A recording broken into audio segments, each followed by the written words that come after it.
So this is like the third time I've recorded this bit. The first time I didn't have the camera set up right at all, but oblivious to that, I didn't check it or anything. I just carried on with the video, recorded loads of content, nearly drank most of the first beer. So for that, I'm an idiot.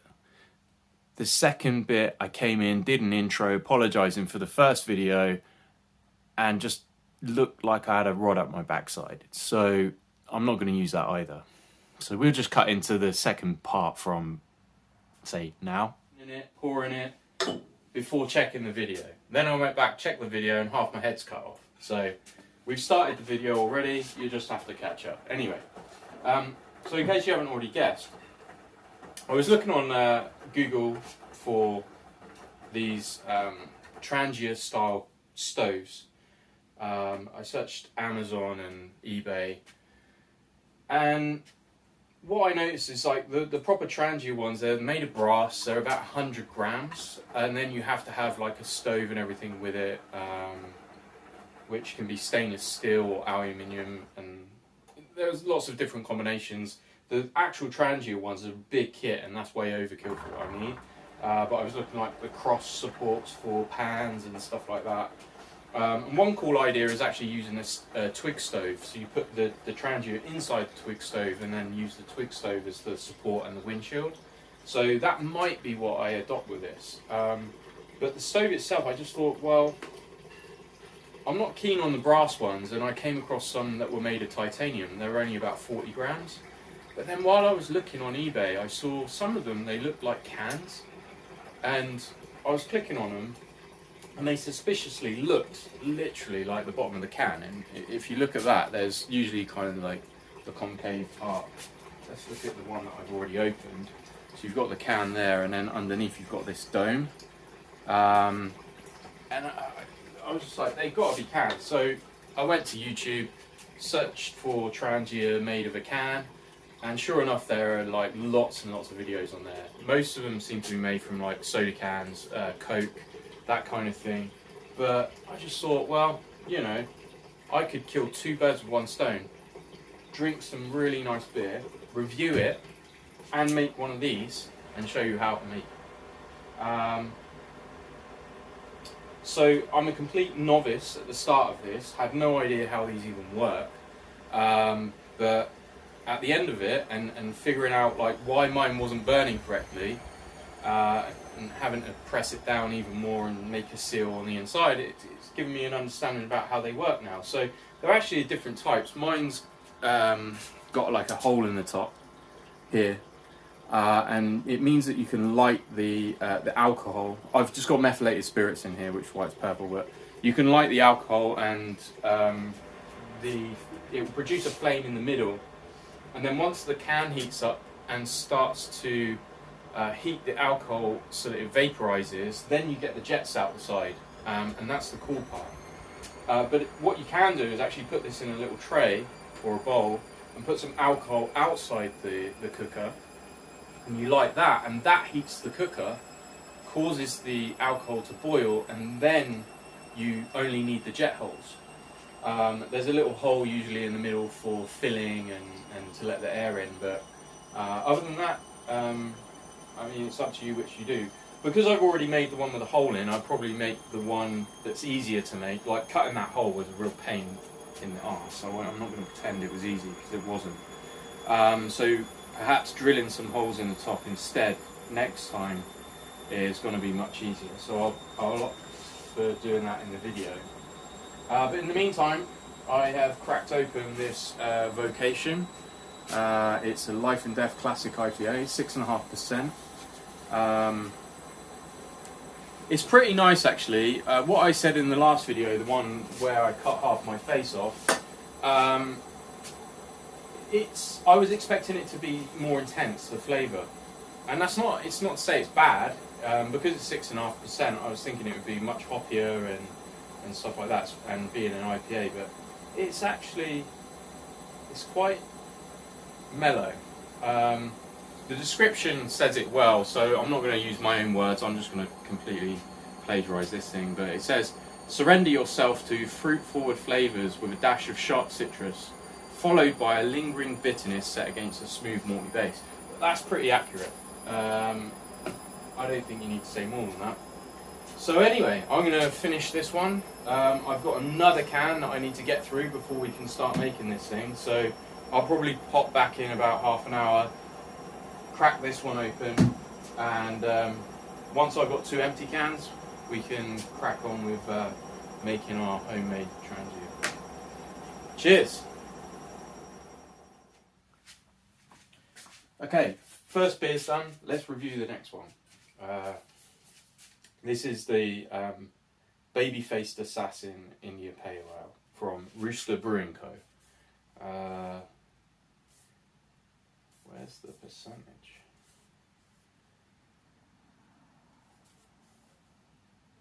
This is right about the point where you call cut. Oh, it's like right there, right in front of me. 6.1%. Similar to the other one.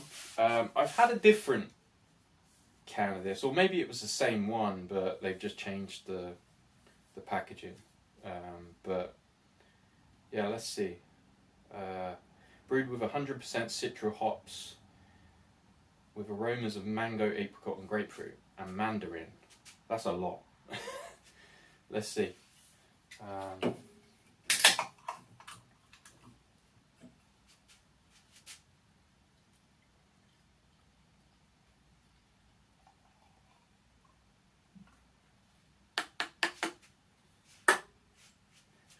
Cheers.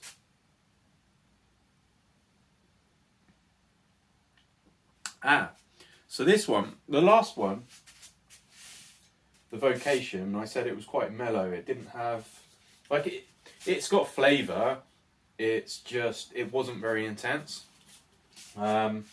It's more hoppy than it is malty, but you kind of expect that from an IPA. This is an IPA, but it's actually really malty. It's got, you can even see actually, it's quite a dark IPA. But it's really definitely got more of a malty flavour than it has the hoppiness that you would expect from an IPA.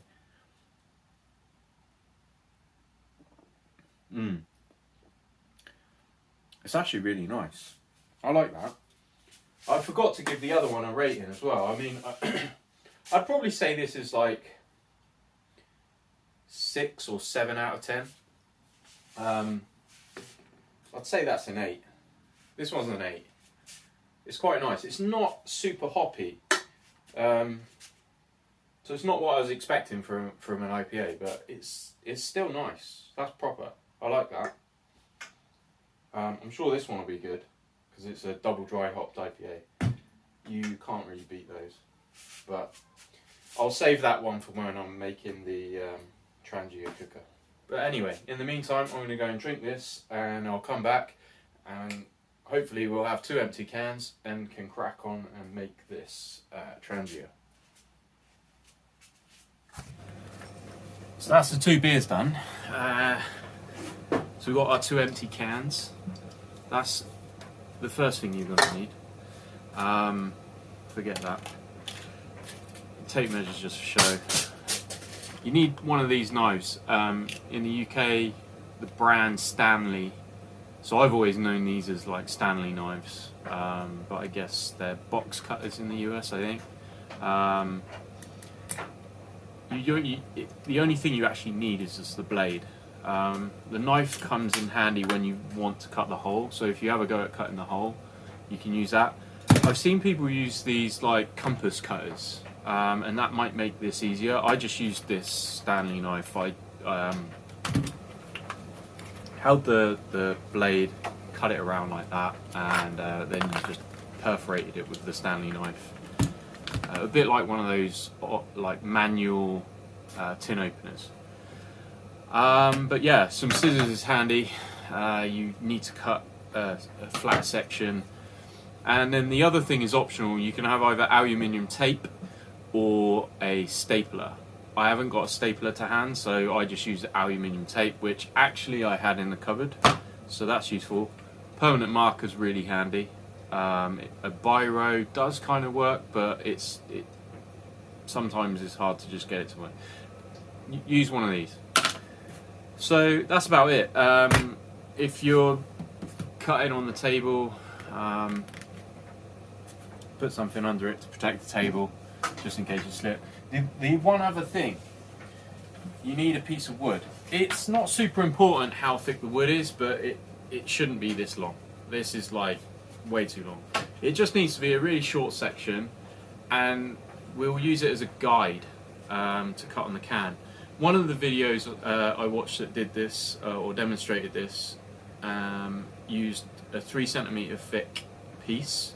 This is 3 centimeters thick as well, so that's quite handy. But I did make one but didn't finish it, and that was 4 centimeters, and I have seen some that look as though they were about 5 centimeters. So I think that it really depends how much fuel you want to put in it.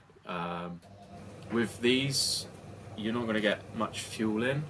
They're quite flat, but that should last quite a while. I mean, if you filled that halfway, I'd imagine that would last at least 10 minutes before you needed to put more in. But it's worth paying attention to like how much or how long you intend to cook on it, because if 10 minutes is not long enough, you can't refuel these while they're lit.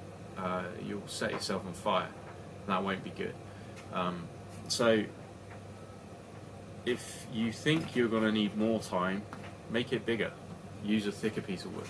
But yeah, if you've got a long piece like I have, then you're going to need to use some precision cutting and make this a bit shorter. So let's do that. There we go. Get rid of that. So now I've got something that'll fit on the table, and I can rest a blade on it, and we're good to go.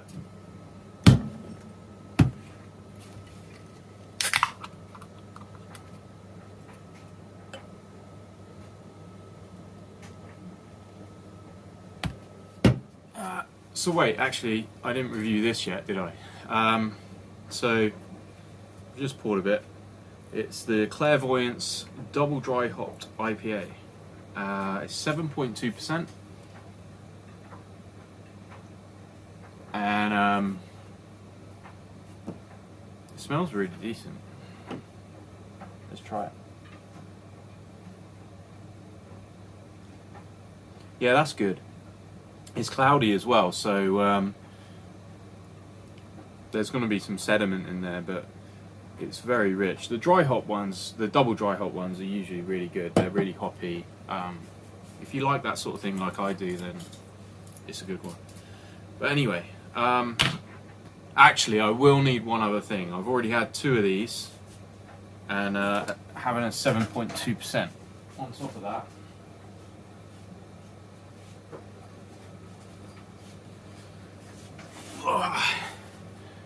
You never know.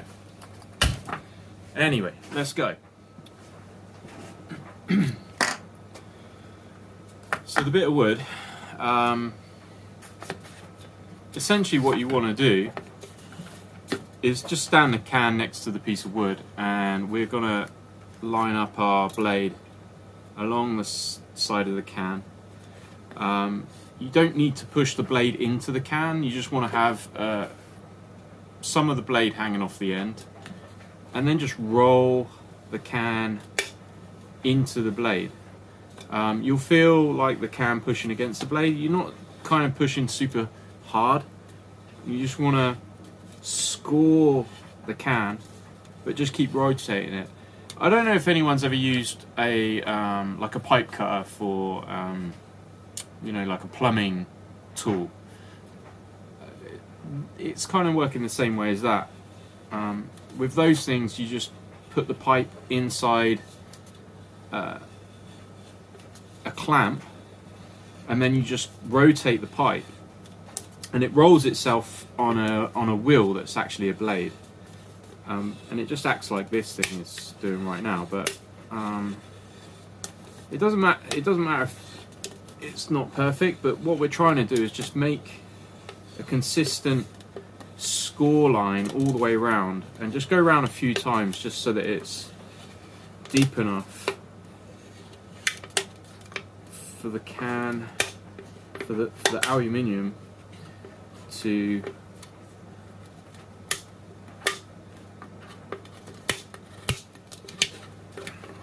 not want to tear outside of the line. So what we'll do is we'll make a perforation on the can, and then we'll just tear it along that score line. So you should see that there's a line that goes around. There's, you know, it's not exactly dead on the middle all the, like, for every rotation that I've done, but that should be enough for us to tear it. So the next thing is to just make a small perforation along that line. It should go through quite easily. So you got like a bit of a hole there. And then on the, you want to keep this base as pristine as possible. So I would suggest pushing on the other side, and then just really gently and gradually just push along that line, and you'll feel it just start to tear, but it should just naturally tear. Well, I say that, but mine hasn't. It's started to tear away, so I'm going to go the other way. It doesn't. I did have the same problem with the other one. It's ideal if you can get it to tear perfectly, but it's not the end of the world. We'll just come back around. So that's working quite cleanly. Oh, yeah, watch out for the beer coming out. Okay, we're nearly there. And so I did miss a tiny bit. You can see there's a bit sticking up, but that's not a problem. The scissors will sort that out. You can tidy it up with the knife if you want, but the scissors are just as good. So yeah, I've got some beer residue in there. We'll tip that away. So that's the first part, and you just need to repeat that again. So you've got two identical sections.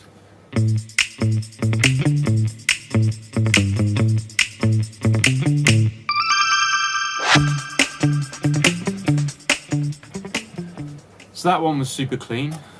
So I've got a clean edge, so I'm going to use this one for the inside, and it's the same deal again, but this time this is where the pen comes in. So you want to have the piece of wood that you used, the same piece, and we're just going to mark a 3 centimeter line around the outside of the can. So let's do that. So now you've got a line around the outside of the can that you can follow. This part's actually a bit easier because you can use the scissors. So you can just find a line, a vertical line to cut along, cut past the line. It doesn't matter how far, just far enough that you can get the scissors in and cut along the line that you've just drawn around the can. So let's do that.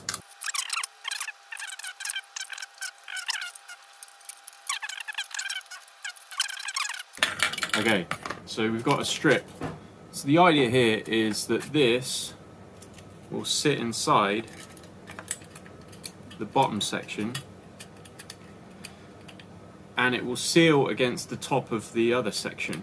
So we've got two walls.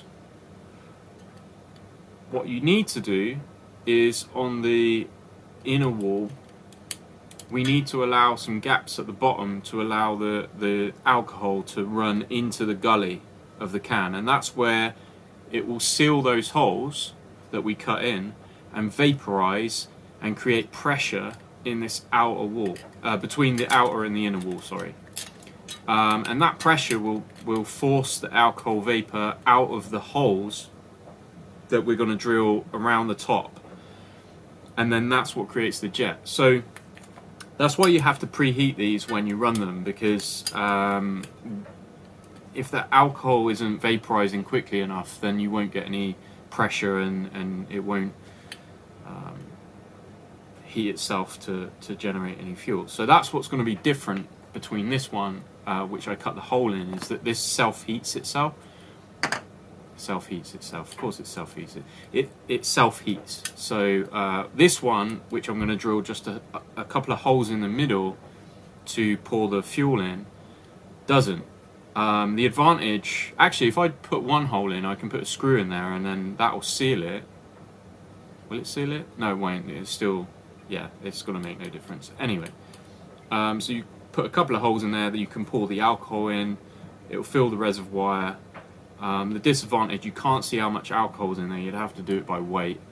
But you need to heat the can externally. So you're going to have a tray. And I can demo that in a bit. So this is where you put it in. You want to line it up on that little gully, and then that's where you're going to join that piece together. So you can trim some of it off, but you don't really need to. Just pull it out, make sure you hold it in place. And this is where I have aluminium tape. If you haven't got aluminium tape, use a stapler. If you haven't got a stapler, go and buy one or the other. Aluminium tape or a stapler. And it has to be aluminium tape because it's going to be heat resistant.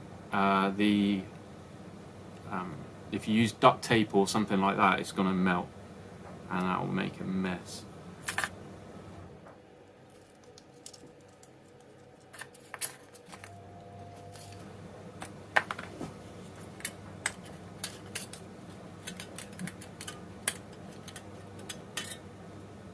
So the other thing you need to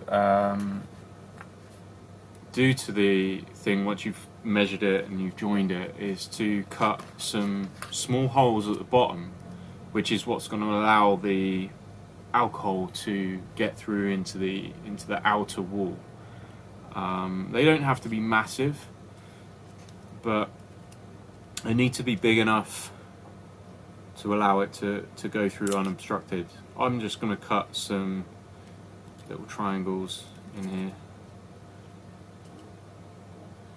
You only need about 4, so I just cut like, I'd say about 1/4 of the way up. That's plenty for this.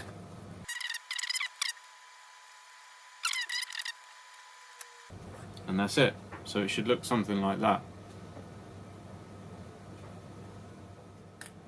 Okay, so that's that done.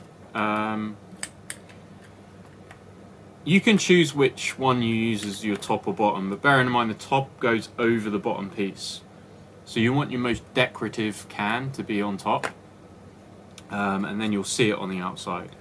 So the way to get these to fit over each other is, that's it. That's the other tool that I'm missing here.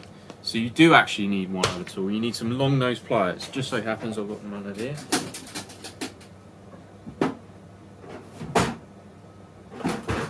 Pair of these bad boys. So take that out for a sec. What we want to do is make some twists in the outside that create a kind of fold, if you can see that make it a smaller diameter on the top. Just enough of these, but don't do it too tight, because if you do it too tight it's going to tear the foil and you don't want that. You just want it to create a smaller diameter around the top to allow us to get that outer can over the top, and then we can push it down. Just put them, I'm doing them about 1.5 centimeters apart. It doesn't have to be precise, a bit like the bit of wood earlier. So it should end up looking like that, and effectively what we've got is a smaller diameter there, and we can force our top over. So let's put that on. So it should just fit over like that. And don't do it by hand because you'll crush it. You'll be putting more pressure on. What I found works is just to tap it. Just some little sharp taps. Work your way all the way around. until it seals down and it won't go down anymore. And that's the important thing, is that the inner wall needs to seal against this top ridge or kind of bevel. And if it doesn't, then you won't get that pressure in the outside to force the alcohol vapor out through the holes. So that's really important, that bit. So it's going down now, it's going down really well. You'll know when you've got it down far enough because it will stop rattling inside. Mine's still rattling, so it's got a way to go yet.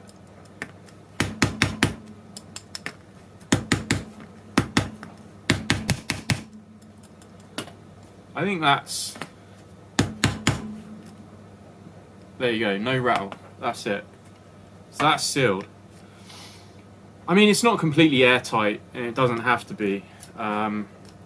It just has to be tight enough that most of the expanding alcohol vapor is just going to come through the hole.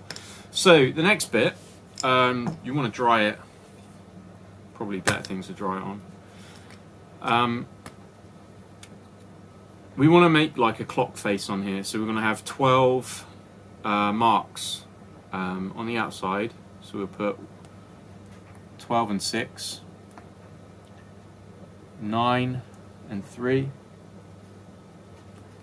and then we've got, it's a case, now it's easier for us to divide these into 3, so we've got 1, 2, 4 and 5, 7 and 8, 10 and 11, and they're just where we're going to drill the holes.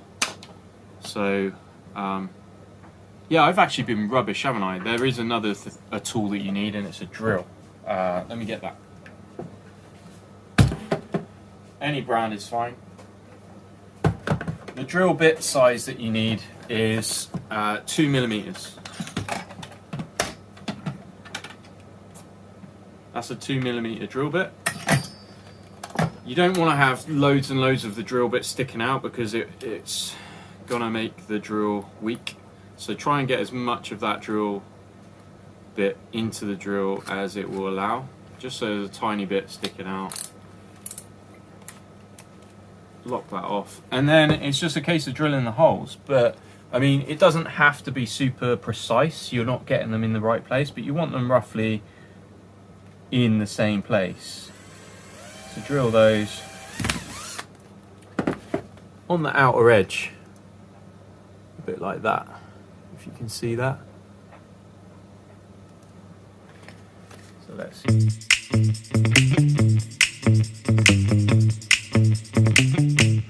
Okay, so that's done. Like I said, you have the choice. At this point, you can either cut the hole, like I did on this one, which is open flame, or just drill a slightly bigger diameter hole in the middle here. So I'm probably going to go with 3 millimeter.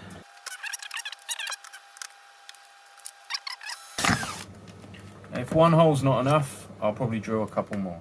I'm actually going to make this bigger, so I'm using 5 millimeter drill bit in the top. So just to make it easier for the fuel to get in, I'm just going to drill through the existing hole, make that a bit bigger.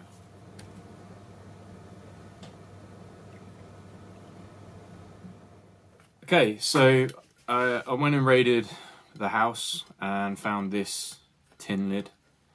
Hopefully it's not important to anyone. I'm sure it's not. It was being thrown away. So that allows the Trangia to sit in the middle there, and we can just fill this reservoir with alcohol, fill the inner part of the Trangia with alcohol. We're going to set this outer part alight, and that will heat the outer side of the can and will cause the the alcohol that's inside the can to start to vaporize, and then it should form the kind of fluoret flame that we see on the outside. So let's give it a go. Let's say a cap.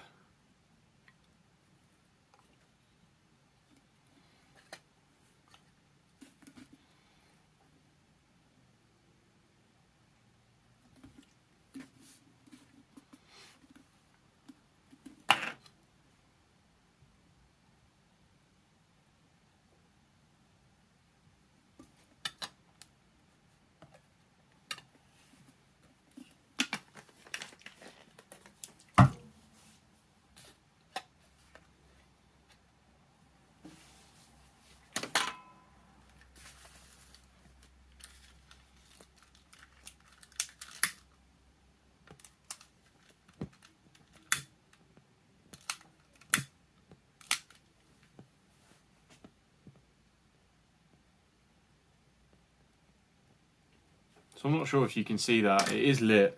It might need more alcohol on the outside. Depends if it gets hot enough.